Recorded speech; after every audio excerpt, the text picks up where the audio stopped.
नमस्कार. नमस्कार अवधूतजी. नमस्कार. अवधूतजी, आज मला तुमच्याकडून खूप महत्त्वपूर्ण विषयावर ऐकून घ्यायला आवडेल. ते म्हणजे चक्र. कारण चक्रांबद्दल बरंच बोललं जातं. सोशल मीडियावर तर आजकाल भरपूरच त्याचं सांगितलं जातं बरोबर. वेगवेगळ्या पद्धतीने. तुम्ही काय सांगताल चक्रांबद्दल? त्याला अगदी किचकट न करता, जसं का मी नेहमी सांगायचा प्रयत्न करतो तसा सांगायचा प्रयत्न करतो आपल्याला. कारण की चक्र हे मी अगदी अनुभवलेलं आहे, जवळून अनुभवलं आहे. हा स्वतः माझा अनुभव आहे, म्हणून मी ह्याच्यावर बोलू शकतो अगदी सहजपणे. असं चक्र म्हणजे नक्की काय? चाक जे फिरतं, हो. असं आहे. ते क्लॉकवाईज किंवा अँटी क्लॉकवाईज असं फिरतं. काही लोकांनी आपल्या शरीरामध्ये असा 7 स्थानावरती ती जी गती आहे, चक्रासारखी जे फिरणं असतं ते अनुभवलं. असं आहे. आणि ते असं असंख्य लोकांनी जे साधनेमध्ये उतरले त्यांनी हे अनुभवलं आहे, चक्र अनुभवलं आहे. मग ते 7 जी तुमची जागा आहेत 7 शरीरामध्ये, ते 7 जागेवर ते क्लॉकवाईज किंवा अँटी क्लॉकवाईज फिरताना ते अनुभवले गेले आहेत. असं. मग त्यांचे नावं पण आहेत: मूलाधार, स्वाधिष्ठान, मणिपुरा, अनाहत, विशुद्धा, आज्ञा आणि सहस्त्रार. असं आहे. हे कंप्लीट विज्ञान आहे. अध्यात्माचं आपण विज्ञान बोलतो ना, तसं हे कंप्लीट विज्ञान आहे. असं आहे. एक एक चक्रावरनं माणूस ती यात्रा करू शकतो. असं आहे. 3 चक्र खालचे, 3 चक्र खालचे मूलाधार चक्रामध्ये.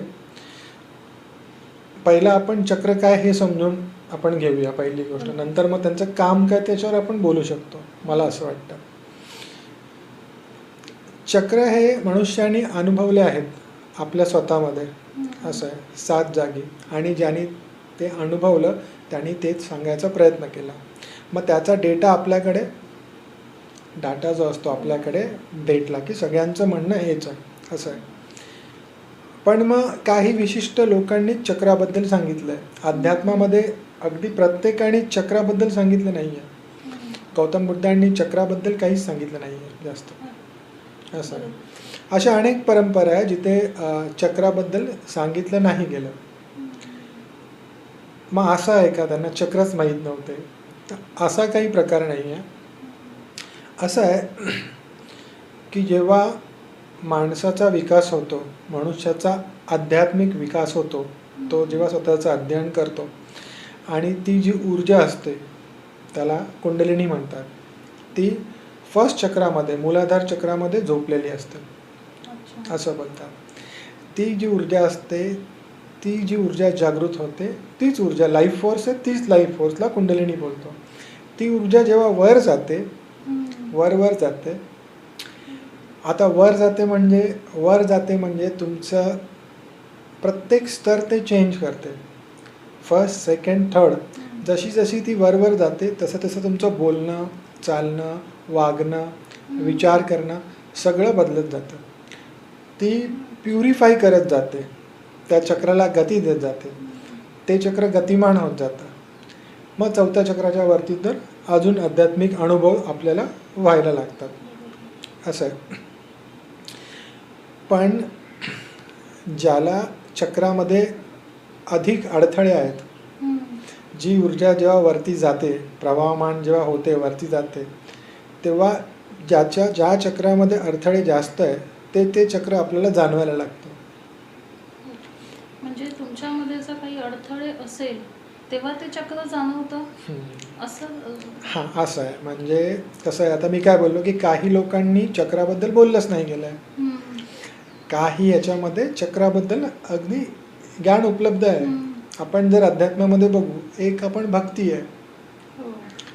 भक्तीमध्ये आपण चक्राचं कुठे बोललो की हे चक्र ओपन होऊन दे, विठ्ठला ते चक्र ओपन होऊन दे, गरज नाही लागली. असं त्यांनी चक्राबद्दल काहीच सांगितलं नाही. पण आपण जेव्हा तंत्रमध्ये जाऊ तर आपण चक्रांची भाषा करू शकतो.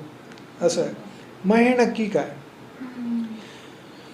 हे असं आहे की ज्याला चक्र जाणवले आलंय त्याला ते अडथळा होता म्हणून त्याला जाणवले, ती ऊर्जा जाणवली त्याला, त्या 7 जागी त्याला ती ऊर्जा जाणवली. म्हणजे त्याची असं आहे. ती ऊर्जा तिथे थांबली होती त्या ठिकाणी. हां, ते चक्र जेव्हा गतिमान झालं हम्म. ते फिरताना त्या ठिकाणी त्याला बाहेर पण ती जाणवली फिरताना. हम्म. बाहेर जाणवली म्हणजे बघितली का? नाही, गरज नाही. असं वाटलं की फिरताय, हम्म. ऊर्जा फिरते असं वाटलं. असं आहे. मग ते विशिष्ट ह्याच्यावर ऊर्जा फिरत होती चक्रांवरती अच्छा. आणि ती अगदी चक्रांसारखीच फिरते. सहस्त्रारमध्ये पण चक्रांसारखीच फिरते. अच्छा. असं आहे. आता तुम्ही ज्याला माहीतच नाही पडलं ह्याच्याबद्दल हम्म. पण तो स्वतः जर त्याला फील करायचं झालं तर त्याला चक्राबद्दल माहीत पडू शकतं. एक असतं अडथळा असणं, वरती जाताना चक्र माहीत पडणं. बरोबर. मला 7 चक्र आहेत ती हम्म. ओपन होत आहेत आणि काहीच माहीत नाही पडणं, तरी आध्यात्मिक विकास होणं पूर्णपणे. अच्छा. पण ह्याचा अर्थ असा का ज्याचा आध्यात्मिक विकास चक्राला जाणलंच नाही, काहीच माहीत नाही, तरी पण झाला आहे ध्यानामध्ये. हम्म. कारण की चक्रच जेव्हा ओपन झाले तो एकच मार्ग आहे, ती ऊर्जा अशीच वर जाते हम्म. स्लोली. पण ती जेव्हा ऊर्जा जाते तेव्हा ऊर्जेबद्दल माहीतच नाही पडत, असं पण होतं. अच्छा. पण नंतर मग ऊर्जा जर त्या व्यक्तीला जाणवायची असेल तो जाणवू पण शकतो नंतर. त्याला जर त्या गोष्टीबद्दल चेक करायचं असेल करू पण शकतो नंतर. हम्म. म्हणजे आपण समजून घेता हा, ना, आलं लक्षात. म्हणजे काहीच माहीत नाही मला एकदा, पण मला बोललं नाही नाही बाबा तू इथे लक्ष दे. तसं का माझ्या हातामध्ये पण चक्र असतं, हम्म. असं 120 चक्र असं बोललं जातं. प्रामुख्याने असं म्हटलं जातं की आपल्या शरीरामध्ये 7 चक्र आहेत, जसे तुम्ही मगाशी नावं सांगितली. मूलाधार, स्वाधिष्ठान, मणिपुरा, अनाहता, आज्ञा आणि स्वाधिष्ठान. हां, स्वाधिष्ठान आहे आपलं. फर्स्ट आपलं मूलाधार, स्वाधिष्ठान, मणिपुरा, अनाहता, विशुद्धा, विशुद्ध, आज्ञाचक्र आणि सहस्त्रार चक्र. तर मुख्यतः अशी म्हटली जातात की 7 चक्र आहेत. कसं आहे, जेव्हा आपण ध्यानाला बसतो तेव्हा माहीत पडतं. आता हाताची चक्र जे असतात ते मी पण फील केली आहे. हम्म. पण मी पहिलं दुसरीकडे ऐकलं की इथे पण चक्र असतात. मी जेव्हा लक्ष दिलं तेव्हा माहीत पडलं इथे पण चक्र फिरत आहे. म्हणजे या दोन्ही गोष्टी अगदी सहज झाल्या की वाटणं मला, मी बघणं, मग माहीत पडणं. असं अशा असंख्य ठिकाणी आपले चक्र असतात. आता मग चक्र म्हणजे काय, आपण हे काय बोलतो, तर ही अंधश्रद्धा आहे का? तर हे विज्ञान आहे. म्हणजे आपण इथे ईश्वराबद्दल चर्चा नाही करत आहे. हां, आपण मानवाने जे अनुभव घेतला आहे आत्तापर्यंत आणि त्या अनुभवाद्वारे तो पूर्णपणे बदलला, त्याच्यामध्ये करुणा आली, त्याच्यामध्ये मैत्रीभाव आला, त्याच्यामध्ये बघायचा दृष्टिकोन आला, तो अहंकाराच्या पलीकडे गेला. मग कुठल्या चक्रावरती तो अहंकाराच्या पलीकडे गेला? आता तुम्ही 4th चक्राला जसे एंट्री करता तुम्ही, तसं तुम्ही प्रेम होता. खरं प्रेम इथे माहीत पडतं. मग असा व्यक्ती असतो ना तुमच्या पक्षामध्ये असतो ना ह्याच्या पक्षामध्ये असतो, तो मध्ये बघू शकतो. तो मध्ये बघून सांगू शकतो की कोणाचं खरं कोणाचं नाही, कारण की तो एवढा स्टेबल होतो. त्याला प्रेम सर्वत्र पसरायला लागतं, पापीवर आणि पुण्यावर पण, दोघांवर. तो फरक नाही करत. त्याच्यासाठी तो फरक उरतच नाही. त्याच्याकडे तो फरक उरत नाही, कारण की तो आता या 4th चक्रावर आला आहे, 4थ्या चक्रावर तो आला, त्याला तो फरक उरत नाही. तो स्वतःचा राहिला नाही आता, त्याची ऊर्जा त्याच्या 4th चक्रामध्ये आहे. इथून पुढे प्रवेश केला तर मग 5th चक्र. 5th चक्र म्हणजे तुम्ही अशी उडी घेतली, आता परत पाठी येणं नाही. 5th चक्र. 5th चक्र म्हणजे तुमचा मैत्रीभाव, विशुद्ध. तुम्ही अगदी शुद्ध, मी बोलणार ना विशुद्ध आहे. तुम्ही असे होता, मैत्री जागृत होते. पहिल्यांदा तुम्हाला माहीत पडते की मैत्री म्हणजे नक्की काय. तुम्ही मैत्रेय होता, म्हणजे अखंड जगाकरता तुम्ही मैत्रीभाव असतो तुमच्यामध्ये. 4th चक्राच्या पुढेही तुम्ही गेला. असं बोललं गेलं आहे की 5th चक्रामध्ये जेव्हा तुम्ही येता तेव्हा तुम्हाला बुद्ध बोललं जातं, 5th चक्रामध्ये पोचल्या असं. म्हणजे तुमच्याकडे असणारा द्वेष, राग, क्रोध हे सगळे नाहीसे होतात. अनाथ चक्रामध्ये जेव्हा तुम्ही पोचता तुमच्याकडे होतं ते फक्त प्रेम असतं. हां, आणि 5th चक्रामध्ये तुम्ही आत्मज्ञानाला उपलब्ध होता 5th चक्रामध्ये. 6th चक्रामध्ये तुम्ही ब्रह्मज्ञानाला उपलब्ध होता आणि 7th चक्रामध्ये तुम्ही दोघांच्या पलीकडे निघून जाता. असं आहे. पण मला कसं असतं, मी जेव्हा ह्या गोष्टी सांगतो तेव्हा हे कसं सांगतो की हे आपण चर्चा करतोय की मानवाला आलेले अनुभव, त्याला आलेल्या अनुभवाबद्दल, आणि जे अनुभव आले ते आपण एकत्र केले तर आपल्याला माहीत पडेल सगळीकडे सेम अनुभव आले चक्रांचे. सगळ्यांनी त्याला वेगळे वेगळे नावं ठेवली आहेत. असं आहे. तुम्ही जसं वरती जाता, जसं 4th चक्र आहे तुमचं ॲक्टिवेट झाल्यानंतर, तुम्ही जसे जसे वरती जाता तसं तुम्हाला एक संगीत ऐकायला येतं, शून्य. त्याबद्दल चर्चा करण्यापेक्षा ते ऐकणं सुखद, पलीकडचं. असं आहे. आता या म्हणजे हे सगळं मानवाला आलेले अनुभव आणि ही त्याची आतमधली यात्रा, याच्यामध्ये मग चक्र. आता एखादा मनुष्य आता टाळ घेऊन नाचतोय, त्याला चक्राबद्दल काहीच घेणं देणं नाही आहे. तो ना 4th चक्रावर कॉन्सन्ट्रेट करत आहे, ना 3rd चक्रावर, ना आज्ञा चक्रावर. पण जो ध्यानाला बसला आहे, ज्याला त्याच्या गुरुनी सांगितलं किंवा त्याने कुठे वाचलं की तुम्ही आज्ञा चक्रावर ध्यान लावा किंवा तुम्ही मणिपूर चक्रावर ध्यान लावा, मग त्याला माहीत पडेल हे चक्र असतात. मग चक्र म्हणजे काय, पुढची गोष्ट. मग तो ध्यान लागेल. कसं आहे, गहन गहन आणि अजून गहनतम हे होत जातं. जसा आपला गुरु, जसा आपला पंथ, जसा पाथ जो ज्या मार्गे गेला तो मार्ग आपल्याला सांगेल. मग तसं आपण बघू शकतो. असं ह्याच्यामध्ये प्रॉब्लेम्स काय होतो, चक्र, सप्तचक्र, मग सिद्धी, चक्रांबरोबर सिद्धी पण उपलब्ध होतात. आता सिद्धी म्हणजे नक्की काय? सिद्धी म्हणजे तुम्ही जेव्हा तुमच्या सेंटरच्या जवळ जाता तेव्हा तुम्ही पॉवरफुल होता. तुमचे सगळे अस्त्रशस्त्र बोलण्यापेक्षा तुमचे सगळे पॉवर्स तुम्हाला भेटत जातात. बाय प्रोडक्ट आहे. असंच होतं. तुमच्या सेंटरमध्ये जे तुम्ही आहात आता, जे तुम्हाला माहीत नाही तुम्ही कोण आहात, पण त्याच्या जेव्हा तुम्ही जवळ जाल, त्याच्याकडे जेव्हा तुम्ही यात्रा कराल, तेव्हा त्याचे जे बाय प्रोडक्ट आहे, वाकसिद्धी, कामयानी सिद्धी, त्याचं बोलणं खरं व्हायला लागतं, कारण की तो त्याच्या सेंटरकडे जातो. मला तुम्हाला अजून एक प्रश्न विचारायचा आहे. आपण म्हटलात की अनाहत चक्रावर पोहोचल्यानंतर ती व्यक्ती प्रेममय होते, तिच्याकडे प्रेमभाव असतो फक्त. याचा अर्थ प्रत्येक चक्र हा त्या व्यक्तीच्या स्वभावाशी निगडीत असतो? होय, प्रत्येक चक्र हा त्या व्यक्तीच्या स्वभावाशी अगदी निगडीत असतो. बहुतांश लोक मूलाधार चक्रामध्येच जगतात. मूलाधार चक्रामध्येच जगतात, अगदी संसार थाटतात, त्याच्यामध्येच जगतात. त्यांना काहीच माहीत नसतं काय चाललं आहे आजूबाजूला. आणि एक दिवस मग तसंच हे देह सोडून जातात. देह कोण सोडतं ते पण माहीत नाही पडत त्यांना, नॉर्मली असं बघितलं गेलं आहे. आणि ह्या लोकांनाच मटेरियलिस्टिक आपण बोलतो ना, फक्त मटेरियलिस्टिक असतात. असं आहे. पण मटेरियलिस्टिक म्हणजे फक्त जन्माला आलो का माहीत नाही, कशाला आलो माहीत नाही. तर आलो तर जगायचं आहे, जगायचं तर भोगायचं आहे, भोगायचं तर पूर्ण भोगायचं आहे. मग फक्त भोगायचं आहे हीच इच्छा. मग असा भोगणारा माणूस असतो तो खरं खोटं चूक बरोबर हे सगळं कॅल्क्युलेट नाही करत, फक्त जगायचं. मग आपण त्यांना बोलतो अशी गर्दी, ही गर्दी असते ना पटकन, मग त्या गर्दीला बघून भरपूर लोक अट्रॅक्ट होतात. एवढी गर्दी, याच मार्गावर चालले, मग काहीतरी खरं असेल. बहुतांशी लोक मूलाधार चक्रावरच जगतात. त्याच्या थोडं पुढे गेल्यावर मग तुम्ही तुमच्या इच्छांवर काम करता. तुमचं भय पण असतं. मग तुम्ही भय आणि स्वप्न ह्याच्या पुढे पुढे जायला लागता तुम्ही. असं असतं. नंतर मग तुम्ही अजून पुढे गेला, मग तुम्ही वैचारिक स्तरावर जाता की मी जे बोलतो ते बरोबर आहे का. आपण मणिपूर चक्रावर जाणारी व्यक्ती, मणिपूर चक्रावर जाणारी व्यक्ती, मणिपूर चक्रावर जाणारी व्यक्ती मणिपूर चक्रामध्ये ज्याची ऊर्जा आहे तो वेगळंच वागेल. तो पूर्णपणे वेगळा विचार करेल. तो आता भौतिकवाद जास्त विचार नाही करणार, त्याचे विचार शुद्ध असतील. तो वैचारिक ह्याच्यामध्ये राहायला लागेल. आता तो मटेरियलपासून उठला, पण तो आता दुसऱ्या दिशेने प्रवास करेल. मग तो प्रवास पदाकडे पण असेल, कुठल्या मोठ्या पदाकडे वगैरे, अगदी वैचारिक असं.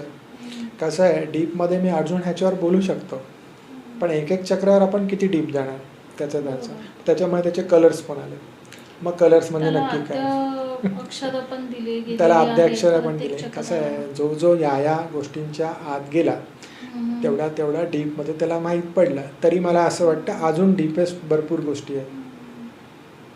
आणि जास्त पण मला असं वाटतं कधी कधी, कारण की आता सोशल मीडियावर प्रत्येक चक्राबद्दल ते येते ना की चक्रा फील करून देणार वगैरे. पण आपण जसं म्हणतो की ही ऊर्जा आहे, ठीक आहे, तुम्ही ती ऊर्जा तुमच्याकडे असलेल्या नॉलेजमुळे म्हणा किंवा तुम्हाला काहीतरी शिक्षण घेतलं आहे त्याच्यामुळे तुम्ही ते चक्र हे करून देता. पण ज्या व्यक्तीला हे चक्र उपलब्ध होतं किंवा फील होतं, मग त्याला ती ऊर्जा तेवढी सहन करायची त्याची तेवढी कॅपॅसिटी आहे का हे तपासलं जातं का? खरं सांगू ना, आता कसं आहे, हे विज्ञान आहे. हे विज्ञान आहे. आता आपण समजा एखाद्या इंजिनिअरिंग क्षेत्रामध्ये गेलो तर तिकडचं नॉलेज आहे, त्याच्याबद्दलचा डाटा आहे आत्तापर्यंतचा. मग त्याच्यामध्ये अजून गोष्टी झाल्या आहेत की बाबा काय बरोबर असतं, काय चुकीचं असतं, नवीन टेक्नॉलॉजी काय आहे. असं जसं काय योग परंपरामध्ये आपण गेलो तर पतंजली होते. पतंजलीनंतर घेरंडा आले. घेरंडांनी जो अष्टांग मार्ग होता तो अष्टांग मार्ग चेंज केला. चेंज केल्यापेक्षा तो आपला 6 त्याच्यावर आणला, फक्त 6च ठेवले. नंतर स्व आत्माराम आले. स्व आत्मारामांनी फक्त तो 4च ठेवला. कारण की यम नियम आसन आता मानवाला करायची गरज नाही असं कोणी सांगितलं, घेरंडांनी सांगितलं. यम नियम काढून टाकलं. तोपर्यंत मानव समजू शकलेला की मला काय पॉसिबिलिटी आहे. स्व आत्मारामांनी ते पण काढून टाकलं, यम नियम आसन प्राणायाम. त्यांनी भर दिला की तुमच्या होण्याकडे, असण्याकडे. म्हणजे मानवाला पतंजलींनी जे दिलं ते समजून आलं, त्याच्यावर भरपूर काम झालं. माणूस एवढा परिपक्व झाला, आता बाबा तू हे विसर, आता डायरेक्ट आतमध्ये जा डायरेक्ट. मग नंतरचा माणूस होता की बाबा तू आता हे पण विसर, डायरेक्ट तू नादानुसंधानमध्ये जा. असं आहे. कसं आहे, तसं मग इंजिनिअरिंगमध्ये पण असं फाईन फाईन फाईन होत गेलं आहे. आत्ता पण या गोष्टीबद्दल आपण इझिली बोलू शकतो चक्रांबद्दल. नाही तर ही गुप्तविद्या आहे. गुप्तविद्या म्हणजे ज्याला यामध्ये पुढे जायचं आहे त्याला येणारे अनुभव, मग अनुभवानंतर तो शोधतो ज्याला अनुभव आला आहे.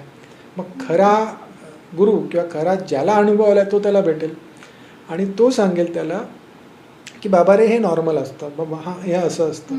जसं का मला असंख्य अनुभव आले मला स्वतःला, पण मी ते कुठे लिहून नाही ठेवलं आहे. कळतच नाही आपल्याला काय झालं आहे, काय होतं आहे. हां अनुभव झाले, मग मी शोधले मला अनुभव होतात ते काय. कारण की मी कुठल्या गुरुकडे नव्हतो तेव्हा मी ते शोधले. थर्ड आईमध्ये काय होतं आहे काय नाही होतं आहे, आता मला दिसायला लागलं काय, असंख्य गोष्टी असतात तुम्हाला असं. पण कसं आहे, इथे काय असतं माहिती आहे काय, आता याच्यामध्ये भरपूर रिसर्च होत आहेत बरोबर. त्याचबरोबर कसं होतं, लोकांना कुतूहल आहे ह्याच्याबद्दल. मग हे सोशल मीडियावर वेगवेगळ्या प्लॅटफॉर्ममध्ये काय होतं, लोकांनी थोडं ह्याचं काही वाचलं ते बोलायला लागतात. या बोलण्याच्या गोष्टी नाही आहेत, या समजण्याच्या गोष्टी पण नाही आहेत. तुम्हाला तहान आहे, तुम्हाला स्वतःला जाणण्याची, प्रश्नांचे उत्तर जाणण्याची, म्हणून तुम्ही डोळे बंद करता किंवा कुठलाही मार्ग तुम्ही घेता. आणि जेव्हा तुम्ही आत जाता तेव्हा तुम्हाला अनुभव येतात वेगळे वेगळे. त्याच्यानंतर काही होत असेल तेव्हा प्रश्न विचारणं ठीक. आधीच तुम्हाला अख्खी यात्रा सांगून टाकलं आणि तुमची परिस्थिती चेंज झाली असेल तर मग. मी एखाद्याला इथून मुंबईपासून पुण्यापर्यंत कसं जायचं सांगितलं बरोबर, आणि तिकडे जॅम झालं, रस्त्याने कसं जायचं, सिलेंडर माहिती ना मध्ये आपला हे जरा ट्रक, आणि रस्ता 12 तासा करता 13 तासा करता रस्ता बंद झाला. तो काय करणार, त्याला काहीच माहीत नसेल. एखाद्यावर काय परिस्थिती येते हा तो त्याचा ज्याचा त्याचा मार्ग त्याने बघावा, प्रश्न विचारावे. तसं आहे, सोशल मीडियाला व्ह्यूज पाहिजे किंवा मग पैसा करता पण लोक असं करतात. फक्त पैसा करता नाही, त्यांना असं कोणी महान बोललेलं पण त्यांना आवडतं पण करतात. पण ह्याबद्दल ज्यांनी प्रश्न विचारले त्यालाच सांगावं, अगदी चक्रांबद्दल. दुसरी गोष्ट, चक्रांना अंधश्रद्धा बघून असं म्हणून बघू नये कुठल्याच गोष्टीला. असं जसं बाहेरचं विज्ञान आहे तसं आतलं विज्ञान आहे. पण कसं होतं, ज्याला अनुभव नाही तो अशा प्रकारे बोलतो की तो मूर्ख वाटतो. तो अशा प्रकारे बोलतो किंवा जेव्हा त्याला क्रॉस क्वेश्चनिंग होईल तेव्हा तो उत्तर नाही देऊ शकत. का नाही देऊ शकत? कारण की त्याला अनुभवच नाही आहे. ज्याला अनुभव आहे तो पहिलाच बोलेल की हा माझा अनुभव आहे. तुमचा अनुभव आहे तेव्हा तुम्हाला माहीत पडेल. त्याला अहंकार नसेल. तो बोलला की तुम्ही बोलताय ते खोटं बोलताय, तर असा व्यक्ती बोलेल मान्य आहे मला, माझ्यासाठी खरं आहे ते, तुमच्यासाठी सध्या खोटंच आहे आणि ते खोटंच असावं तुमच्याकरता जोपर्यंत तुम्ही अनुभव नाही घेतला. जर तुम्ही अनुभव घेतला तेव्हाच ते खरं होईल. म्हणून माझं कधीच ऐकू नका. तुम्हाला तहान आहे, मला जे अनुभव झालंय मी स्वतः जाणतोय. मला पण हे रहस्यच होतं, मी पण हे रहस्य जाणतोच आहे. मी याचा मास्टर झालो का नाही, रहस्यच आहे. रहस्य मी अनुभवतोय आणि मी तुम्हाला सांगायचा प्रयत्न करतोय. तुम्ही जर बोलाल की हे खोटं आहे तर अगदी खरं आहे तुमच्याकरता, आणि असंच पाहिजे. खरा माणूस शोधतो आत्म्यात जाऊन, हा अनुभव माझा आहे का. आणि ज्यांनी मानलं हे खरं आहे ते सगळे चुकीचे. पण आता युट्यूबवर मग आता युट्यूबवर असं कोण बोलेल का की जे मी मानतोय ते खोटं आहे. त्याला कोण बघणार, त्याचं कोण ऐकणार. असं आहे. कसं आहे, पण बरोबर आहे, अध्यात्म हे मानण्यापेक्षा जाणलं पाहिजे. जेव्हा ते जाणाल तेव्हा तुम्ही त्याच्यावर पूर्णपणे विश्वास ठेवू शकता आणि तो मार्ग तुम्ही दुसऱ्याला पण सांगू शकता, ज्याने की ती व्यक्ती अनुभव करेल. म्हणजे तुम्ही अनुभव एकाकडून दुसऱ्याकडे, ना की नुसतं वाचलेलं ऐकलेलं तुम्ही दुसऱ्यापर्यंत पोहोचवता. कसं आहे, आपल्याकडे एवढ्या गोष्टी आहेत, एवढं ज्ञान आहे, एवढे पंथ आहेत, एवढे पाथ आहेत की जे आपल्या स्वतःला स्वतःशी कनेक्ट करतील, माणसाला ज्ञानी बनवतील, माणसाला सार आसार बघायला लावतील. प्रचंड गोष्टी आहेत आपल्याकडे. भारतामध्ये तरी प्रचंड गोष्टी आहेत, प्रचंड गोष्टी. पण आपण ते बघतो का? कारण की एक आपण स्टॅम्प लावला, अध्यात्म फक्त 60-70 नंतर. पहिली गोष्ट. दुसरी गोष्ट की हे अध्यात्म म्हणजे अंधश्रद्धा. आता ह्या सगळ्या गोष्टी का झाल्या? कारण की आपण याला विज्ञान म्हणून ॲक्सेप्टच नाही केलं. आपण फक्त करतो देवपूजा. आता देवपूजा म्हणजे नक्की काय, देव म्हणजे नक्की काय, जे दैवी होते ते देव. मग स्वर्ग म्हणजे काय, नरक म्हणजे काय, मग ह्या कथा आहेत, या कथांचा सार काय. प्रत्येक गोष्टीवर जेव्हा आपण प्रश्न विचारतो, त्याची फोड करतो, तेव्हा माहीत पडतं बाबा रे या सगळ्या गोष्टी आपल्याला सांगण्याकरता आहेत. असं आहे. तसं का विष्णूंचे, थोडं सांगतो नॉर्मली, तसं का विष्णूंचे अवतार आहेत. आता विष्णूंचे 9 अवतार, आपण 8 अवतार 9 अवतार आपण बोलतो. आता खरंच असं असेल का? तर असं नसेल. हे मी सांगतो माझ्या अनुभवाने. का सांगतो? आपण बोलतो मत्स्य अवतार. सायन्स असं बोलतंय लाईफ पहिली पाण्यामध्येच जन्माला आली. जो जन्मला तो विष्णूच. तुम्ही विष्णू, मी विष्णू, आपण सगळेच विष्णू आहोत. त्याच्या व्यतिरिक्त आहे काय? जी ऊर्जा अखंड चेतना, त्याच्या व्यतिरिक्त अजून आहे काय? या माईकमध्ये पण तेच आहे. म्हणून तर भक्त प्रल्हाद बोलतो की याच्यामध्ये पण तोच आहे. तो बोलतो तुझा विष्णू कुठे असाल? तो सगळीकडे, या खांबामध्ये, या खांबामध्ये पण आहे. आपल्याला सांगायचा त्यांचा अर्थ होता की न्यूट्रॉन, इलेक्ट्रॉन, प्रोटॉन हे सगळं त्याचं, ती ऊर्जा, ह्या स्टोरीज आहेत आपल्याकरता. मत्स्य अवतार, कुर्म अवतार, नरसिंह अवतार. जन्माला आला मनुष्य, किंवा मनुष्य नाही, आपण अख्खं आपलं बोलू, आपण कॉन्शियसनेसनी जेव्हा शरीर धारण केलं, ब्रह्माने जेव्हा शरीर धारण केलं, त्याला हे कोणी केलं? पोचलं विष्णूने बोलतात. Brahma, Vishnu, Mahesh, electron, neutron, proton. आपण डीपेस्ट क्वांटम फिजिक्समध्ये गेलो तर असं आहे. आणि मग त्यांनी जेव्हा जन्म दिला, आपण पहिला आला मत्स्य अवतार, मत्स्य अवतार पुढे आला, असा झाला की तो पाण्यामध्ये पण राहू शकतो, बाहेर पण राहू शकतो. माणूस गर्भामध्ये कशामध्ये असतो? पाण्यामध्ये असतो. माशासारखाच असतो ना पहिला छोटा तो, तिकडूनच त्याचा विकास होतो ना, तो पाण्यामध्येच असतो. असं तर मत्स्य अवतार नंतर कुर्मा अवतार, कुर्मा अवतार नंतर वामन अवतार ना, नाही नरसिंह अवतार, बरोबर ना, नरसिंह अवतार, मी वाचतो विसरतो. नरसिंह वामन अवतार, सॉरी नरसिंह अवतार. नरसिंह अवतार म्हणजे जो अर्धा पशु अर्धा मनुष्य, अर्धा पशु अर्धा मनुष्य. नंतर वामन अवतार अगदी छोटा. नंतर परशुराम, बलशाली बुद्धिमान पण हिंसक. नंतर राम. म्हणजे विष्णूचे हे अवतार आहेत. माणसाची ही प्रगती आहे सुंदर. जो जन्मली, जी चेतना आली, त्या चेतनेने अवतार घेतले त्याचे, अशी प्रगती केली या चेतनेने. मत्स्य अवतार, कुर्मा अवतार असं. मग प्रत्येकाबरोबर एक स्टोरी आहे आपल्याला सांगायला. इथे मी आता पहिली जी मुलगी बोलवली छोटी, तिला मी ह्या सगळ्या गोष्टी समजवायचा प्रयत्न केला. अगदी किचकट गोष्टी, तर मला काय करावं लागेल, मला प्रत्येक गोष्टीला मोठं करावं लागेल, स्टोरी बनवावं लागेल मोठी, तर तिला समजेल. ना तर ती ऐकणारच नाही माझं. तिला काय, ती बोलेल मला नाही समजत या सगळ्या गोष्टी, तुम्ही काय बोलताय. तसं आपल्याला सांगितलं गेलं आहे, तसं आपण त्याला पूर्ण मिक्सअप करून टाकलं. आपण आतमध्ये जाऊन बघितलं नाही, असं आहे. मग त्याच्यानंतर आले कृष्ण अवतार. कृष्ण अवतारला बोललं गेलं पूर्ण अवतार. आता त्यांना पूर्ण अवतार का बोललं गेलं? 18 कला आहेत, कधी काय करतील सांगता येत नाही. विष्णूनी जो अवतार घेतला आहे पहिला मत्स्य अवतार, तो आता परिपूर्ण होत होत होत होत होत होत असा झालाय, असा झालाय, तो कधी काय करेल सांगता येत नाही. परिपूर्ण आहे तो, सगळ्या गोष्टी त्याच्याकडे. आपण रामांना पूर्ण अवतार नाही म्हटलं गेलं, कृष्णांना पूर्ण अवतार म्हटलं गेलं, कारण की ते शांत पण आहेत, ॲक्टिव्ह पण आहेत. ते बोलतात की मी हातात शस्त्र नाही घेणार, पण शस्त्र घेतात. माझा काय भरोसा नाही. जे बासरी वाजवतात, सुदर्शनही चालवतात, सुदर्शनही चालवतात, असं आहे.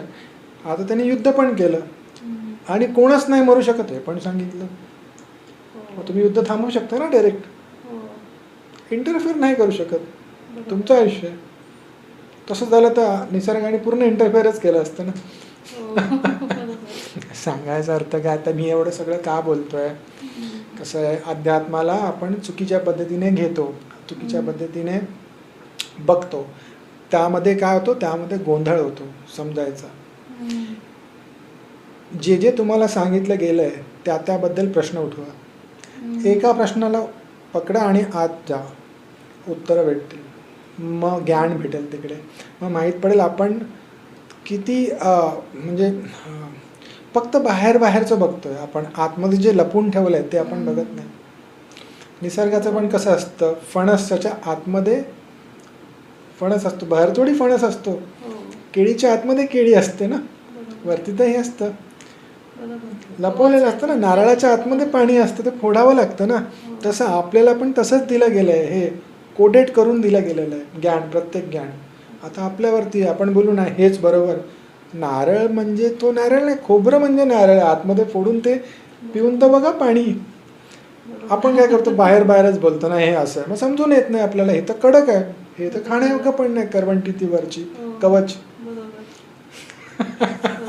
प्रत्येक स्टोरीच्या जेव्हा आपण आतमध्ये जातो तेव्हा माहीत पडतं, जरा कोड आहे, ते कोडेड आहेत, ते डायरेक्ट आपल्याला समजणार नाही. असं आहे. लाईफ झाडाची मुळं खाली पसरतात, वरती नाही पसरत. झाडाला कापून जरी टाकला तरी तो परत उगवेल, कारण की मुळं खाली आहेत, जमिनीमध्ये आहेत, जीवन तिकडे गेलं आहे. असं आहे. आपला जो प्रश्न होता कसला, चक्रापर्यंतचा, पण मला असं वाटलं ह्या पण गोष्टी सांगावा. काय होतं, चक्र आपण बोलू, लोक ऐकतील, पण चक्राबद्दल कुतूहल असतं, अध्यात्माची प्रगती करायची असते, बरं ठीक आहे. पण कसं आहे, आजकाल कसं झालं आहे की आपलं चॅनल चालावं किंवा व्ह्यूज यावे म्हणून काहीही बोलावं, काहीही सांगावं पटकन, कशाबद्दल पण.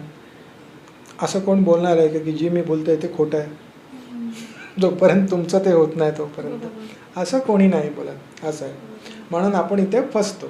राहिली गोष्ट चक्रांची, तर सप्तचक्र आहे. आज्ञाचक्रापर्यंत आपण जिथे येतो तेव्हा ब्रह्मज्ञानी होतो. आता ब्रह्मज्ञानी म्हणजे तो वेगळा विषय आहे. पण तुम्हाला थोडक्यात सांगायचं झालं की ब्रह्मज्ञानी म्हणजे ज्याचा करता त्याचे थर्ड आईचे द्वार उघडतात, तो बघू शकतो गोष्टींना. असं आता हे पण नॉलेज आहे, हे पण ज्ञान आहे. असं आहे. आणि मग त्याच्या पुढचा वरचा प्रवास 6 चक्रापर्यंत लोकांनी सांगायचा प्रयत्न केला आहे. 5th चक्रापर्यंत आत्तापर्यंत जे जे मनुष्य होऊन गेले, ज्यांनी अनुभव घेतला आहे स्वतःच्या अध्ययनामध्ये, त्यांनी 5th चक्रापर्यंतच बोलू शकले. इवन ओशोंचं असं म्हणणं आहे की पुढे जाऊन सायन्स पण 5th चक्रापर्यंत बोलू शकतो. विचार करा, हे विज्ञान किती हे आहे. 5th चक्रापर्यंत तुम्ही माणसाची प्रगती काउंट करू शकता. 6th चक्रानंतर कठीण होतं. 6th चक्रामध्ये तुम्ही अशा ह्याच्यामध्ये जंप घेता, तिकडे एंट्री सहज शक्य नाही आहे. म्हणजे त्याबद्दल बोलता नाही येतं की काय बोलतोय आपण. तिथे मिसअंडरस्टँडिंग होते भरपूर, समोरच्याची ऐकण्याची आहे पण नाही पण. एकाच टायमाला 2 होतील का? नाही होणार. असं मग ते समजून येत नाही समोरच्याला. म्हणून ज्यांनी 6 चक्रावरनं बोललंय तो गोंधळ झालाय सगळीकडे बाहेर, कन्फ्युजन क्रिएट झालं. त्याचा अनुभव आहे. सत्य बोलता येत नाही ऍक्च्युली. सत्य बोलता येत नाही. आणि जे बोलता येतं ते सत्य नाही. जे बोलता येतं ते सत्य नाही. सत्य एवढं गहन आहे की ते सत्य आपण बोलूच शकत नाही. आपण फक्त त्याची झलक सांगू शकतो की बाबा रे असं आहे, पण ते पण नाही. 6 चक्रामध्ये माणूस जे बघतो, जसा होतो, तो काय सांगू त्याच्यावर. आणि मग पुढचा प्रवासाबद्दल कोणी अजून सांगितलंच नाही. असं पण राहिला प्रश्न ह्या सप्तचक्रांचा. अनेक चक्र शरीरामध्ये असतात, सप्तचक्र त्यामध्ये मुख्य. जर कोणी आपली बॉडी कापली आणि बघितलं चक्र आहे का, तर त्याला चक्र भेटणार नाही. चक्र का नाही भेटणार? कारण की ती चक्र जी तुमचं ऊर्जा शरीर आहे, हे माझं स्थूल शरीर आहे. ह्याच्या पलीकडे मनुष्याचं ऊर्जा शरीर आहे. तर ऊर्जा शरीर म्हणजे आपण जर माणसाच्या डोक्यावरती आपण बघितलं, माथ्यावरती जेव्हा आपण बघितलं, तर आपल्याला एक ओरा दिसतो. प्रत्येकाचा एक ओरा असतो. आपण जर नीट बघितलं तर आपल्याला ओरा दिसेल. तो प्रत्येकाचा वेगळा असतो. ते ऊर्जा शरीराबद्दल सांगतं आपल्या की काय टाईपचं आपण आहोत. व्हाईट ओरा, येलो ओरा, ब्लॅक ओरा, रेड ओरा, असे ओराचे. तर त्या ऊर्जा शरीरामध्ये आपण हे चक्र अनुभवतो सगळे. असं आहे. ते ऊर्जा शरीराचा भाग आहे. स्वतःचं अध्ययन, अध्यात्म एकदम गहन आहे. ज्ञान आहे, विज्ञान आहे पूर्णपणे. असं आहे.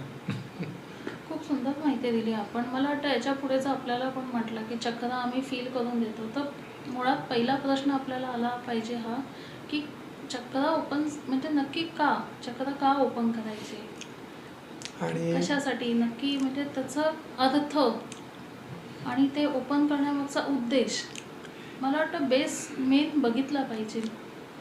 आणि त्यातून उत्पन्न होणारी ऊर्जा, ती जी आपल्याला सहन करायची, आपली तेवढी पूर्वतयारी किती झाली आहे.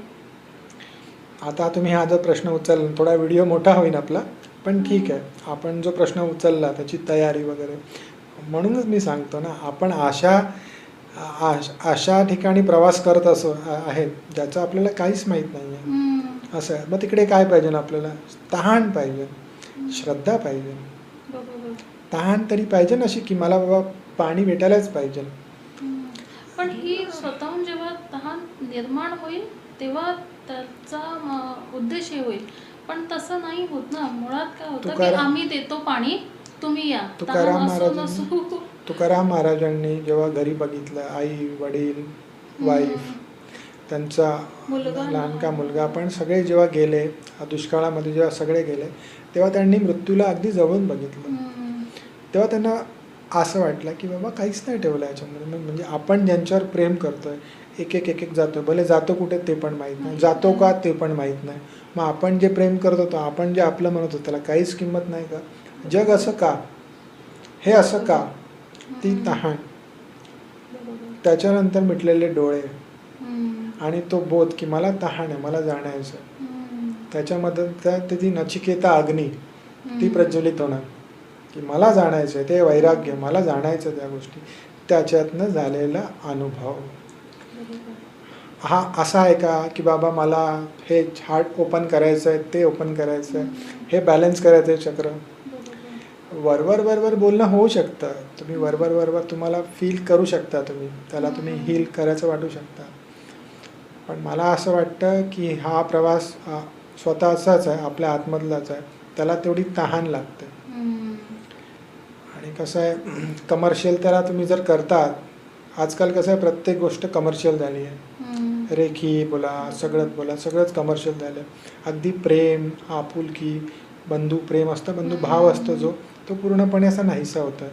म्हणजे कमर्शियल, मला एवढं पैसे घ्यायचे आहेत, माझं एवढं आहे. मग त्याच्यामुळे कसं होतं, या गोष्टी बघितल्या जात नाही. असं आहे, लोकांना पूर्णपणे अज्ञान असतं, ते पण विश्वास ठेवतात. मग थोड्या दिवसांनी माहीत पडतं याच्यामध्ये काहीच नाही, पण तोपर्यंत त्या व्यक्तीने पैसा कमवलेला असतो आणि त्याला पण तेच करायचं असतं. आणि खरं सांगू तर मला वाटतं या माणसाला पण तेच करायचं असतं. की त्याला पण तेवढं डीप नसतं जायचं, वरवर फक्त शिवून बोलतो ना आपण, शिवून पटकन पाठी पळतो ना, तसं आहे ते. मला पूर्णपणे तिकडे नाही जायचं. अध्यात्मामध्ये लोकांना विचारा, पूर्णपणे आपल्याला अध्यात्मामध्ये नाही जायचं. त्याच्याबद्दल पण म्हटलं जातं असं की अध्यात्म आपल्या संसारिक व्यक्तीचं काम नाही. तर आधी आपला एक व्हिडिओ झालाय त्याच्याबद्दल. व्यक्ती, पण हा एक खूप मोठा गैरसमज आहे. व्यक्ती हा संसारिक नाहीच, पहिली गोष्ट. आणि संसार म्हणजे नक्की काय? संसार तुम्ही कशाला बोलता? संसार, सार, संसारात सार काय आहे ते तर बघा. संसार म्हणजे नक्की काय? आपण डीपली विचारलं तर जगतो, आपलं जगण्यात असलेल्या इच्छा, आकांक्षा पूर्ण करणं, बरोबर ना? मग त्या बघणं पण आलं ना त्याच्यामध्ये, त्या बघणं पण आलं, या इच्छा आकांक्षा मला काय आहे, नक्की मला कुठे जायचं आहे, का फक्त मरायचं आहे? मग मरताना मला बोलायचं हे माझं आहे, हे माझं होतं, हे मी केलेलं सगळं सुटतंय बाबा माझ्याकडनं. त्याला संसार बोलणार का? याला संसार नाही बोलत. ज्यांनी सार पकडलं तो संसारी. संसारी आणि परमार्थी वेगळा नाही. ज्यांनी या सगळ्यांमध्ये राहून या सगळ्यांना अनुभवलं. कसं? या अनुभव करताना त्यांनी बघितलं की मला ह्या पण गोष्टी जाणायच्या. आणि स्तर असतात ना, तुम्ही 4th चक्राला 5th चक्राला आला, तुम्ही पर्सनॅलिटी तुमची पूर्णपणे वेगळी असाल संसारी राहून सुद्धा. आपल्या कल्पना एवढ्या चुकीच्या आहेत की संसारामध्ये राहिल्यावर आपण हे करू शकत नाही, स्त्री नरकाचं द्वार आहे ना, हे आहे ते, असं भरपूर कल्पना असतात. याने ह्या कोणी केलेल्या आहेत, ह्या झाल्या आहेत, अत्यंत चुकीच्या आहेत, पण माणसाच्या आतमध्ये त्या आहेत. मग त्याला वाटतं की संसार, परमार्थ म्हणजे काय? अरे परमार्थ म्हणजे काय? परमार्थ, त्याचा अर्थ परम आहे. संसार म्हणजे काय? तू सार बघ, मग त्या परमार्थाकडे जाशील. तू सार तरी बघ, संसारामध्ये राहून सार बघ. नाही ते एक काम कर, सगळ्यांनी संसार सोडूनच टाका, मग जग कुठे चालेल पुढे? ठप्प पडेल अख्खं. सगळेजण बोलले की नाहीच संसार करायचा, मग काय होणार? जपानचा प्रॉब्लेम काय, चायनामध्ये मध्ये प्रॉब्लेम आलेला, अशा मोठ्या भरपूर कंट्री आहे, तिथे लोक आता जन्माला मुलं नाही घालत. अवघाची संसार नाही करायचा सुखाचा. आता आम्हाला नाही पाहिजे, जबाबदारी आम्हाला नाही पाहिजे, झालं संपलं, मग ते नाही करत आहे. असं आहे. पण असं नाही आहे. आता आपण जे फुलं बघतो ते फुलंच आपण वाहतो ना, पंढरीच्या राहायला ते फुलंच आपण वाहतो ना. मग ते फुलं काय आहेत? संसारच आहेत ना झाडाचा. तो झाडाचा संसारच आहे, अजून काय आहे ते? त्याला व्हायची तर गरज नसते, कारण की ते फुललंच ते विष्णूच आहे त्याच्यामध्ये ना, जो फुलला आहे सगळीकडे, त्याचाच अवतार आहे सगळेजण. सांगायचा अर्थ कसा की डिफरन्शिएट आपण भरपूर करत आलो आहे आयुष्यात, आणि आपल्याला कुठलंच सोडलं नाही. नक्की आपण सार पण नाही करत, परमार्थ पण नाही करत, आपण काही नाही करत. आपण फक्त मनुष्य म्हणून जगायला आलो, का आलो माहीत नाही, आणि एक दिवस सगळं सोडून निघून जातो. स्मशानात जाताना घाबरतो, तिकडून कसं लवकर निघू ते बघतो. तिथे गेल्यावर महान गोष्टी करतो, तसं ना मृत्यू सगळं सोडावं लागतं. बाहेर आल्यावर मग तू काय खाणार, उद्या काय खाणार, मी काय खाणार, सगळं नॉर्मल. स्मशान शांतता, स्मशान बोध जो असतो तो जास्त काळ टिकत नाही, मन जास्त काळ टिकून देत नाही असं. ह्याच्याकरता स्वतःचं अध्ययन आहे आणि अगदी सरळ आहे, सहज आहे. नाहीतर मग विज्ञापन आहे, मग विज्ञापन बघूया आपण. मग नाहीतर मग सप्तचक्रांचं विज्ञापन, आओ आओ आओ आपका आज्ञा चक्र खोल दे, अपना आज्ञा चक्र चुटकियों में खोले. अरे बाबा, चुटकियों मध्ये खोले म्हणजे नक्की काय? आज्ञाचक्राकडे जास्त फोकस केला जातो, कारण की शंकराचा जसं तिसरा डोळा दाखवला जातो त्याप्रमाणे इथे आज्ञाचक्राबद्दल जास्त जोर दिला जातो. बाकी बघितलं तर मूलाधार, स्वाधिष्ठान, मणिपुरा, अनाहता या चक्रांकडे जास्त लक्ष दिलं आज्ञा जातं. चक्राकडे डोळा आहे ना, म्हणून बघितलं जातं. बाकींकडे डोळा आहे का? बाकींकडे डोळे नाही आहे. माणसाला बघायचं आहे, माणसाला बघायचं बाबा नक्की बघण्याने काय दिसतं, मग मला काय दिसेल, मग आज्ञाचक्र ओपन करा. आपण जेव्हा लहान होतो आपल्याला काय माहित होतं, शंकराचा तिसरा डोळा उघडला म्हणजे विनाश होईल. विनाश होतो. आपण काय बोललो असतो, बाबा बंदच ठेवूया, कशाला उगाच शंकरा जेव्हा तू बंदच ठेव, कशाला उघडतोस. आता सगळे बोलतात की आपला तिसरा डोळा उघडा. आता आपण कॉमनली काय बोलतो, तिसरा आपका आज्ञाचक्र खोलिये, तिसरा डोळा आज्ञाचक्र ओपन करा. हे एवढं सहज आहे का हो? याला प्युरिफिकेशन लागतं तुमच्या स्वतःचं. प्युरिफिकेशन म्हणजे काय? तुम्ही त्या साधनेद्वारे किंवा तुम्ही स्वतःला ओळखलं आहे का तेवढा, तुम्ही बघितलं आहे का स्वतःला, तुमचा हळूहळू प्रवासवरती जातो, हळूहळू ती ऊर्जा जाते वरती. आणि जेव्हा ती ऊर्जा जाते तेव्हा तुम्ही वेगळंच व्यक्तिमत्व असता. माकडाच्या हातात जर एखादं वेपन आलं तर काय करेल तो बिचारा? तो बिचारा काय करेल? त्याला माहीत नाही गो किती शस्त्र हानी पोहोचू शकतो. पण माझं मत वेगळं आहे. माझं मत आहे की माकडाला पण माहिती आहे प्रॉब्लेम काय होऊ शकतो, पण माणसाचा प्रॉब्लेम आहे, त्याला शस्त्र देता तुम्ही. आता तो काय करेल? आता तो कुठेही चालवेल. मला मगाचपासून तेच विचारायचं आहे, प्रत्येक स्टेजची ऊर्जा असते, ती ऊर्जा सहन करायची त्या व्यक्तीची पूर्वतयारी हवी. ताकद पाहिजे ना. तयारी असण्यापेक्षा तो त्या मार्गावरचा पथिक पाहिजे ना. त्या मार्गावर त्यांनी बघितलं पाहिजे मला काय काय होतं आहे, काय काय अनुभव होत आहेत. हळूहळू मी 4थ्या चक्रावर 5व्या चक्रावर बघितलं तर माझ्याबद्दल झालं आहे, मला पूर्ण चक्र पटकन ओपन झाले. मी स्वतः पण घाबरलेलो त्याच्यामध्ये, मला काहीच माहिती नव्हती. असं पण आहे ना, म्हणून याबद्दल मी बोलू शकतो अगदी इझिली. आणि मग 15-16 वर्ष झाले अनुभव होत आहेत. त्यात माझं मन कसं काम करतं मी ते पण बघतो, अप्स अँड डाऊन त्याच्यामधले. हे विज्ञान आहे. अध्यात्म म्हणजे विज्ञान आहे, कुठलीही अंधश्रद्धा नाही. बाबा वाक्यम प्रमाणम नाही. इथे प्रश्न आहे, त्याच्यातनं उत्तरं आहे. अख्खं जीवन आहे, समोर रहस्य आहे, ते शोधायचं असतं. मला वाटतं दुसऱ्याच्या अध्यात्माच्या अनुभवावर स्वतःचा अध्यात्म ठरवू नये. आपण आपला अनुभव घ्यावा.